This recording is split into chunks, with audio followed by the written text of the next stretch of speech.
ওই যে মানুষগুলো হাইটে আছে, এটা একটা প্রস্তাবিত রাস্তা আর কি, বুঝছো? কানেক্টেড রূপ আর কি।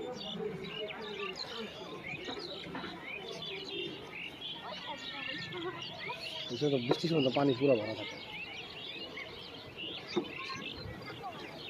এই যে এটার পাশেরটা নাকি? পাশে ওই ওই ওই ওই ওই জঙ্গলটার এই যে হ্যাঁ। পাশে।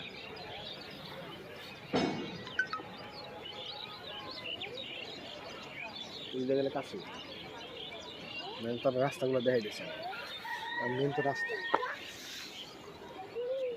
এই ব্রিজ হয়ে গেলে তো কানেক্টিং জায়গাটা ভালো একদম বড় হয়েছে।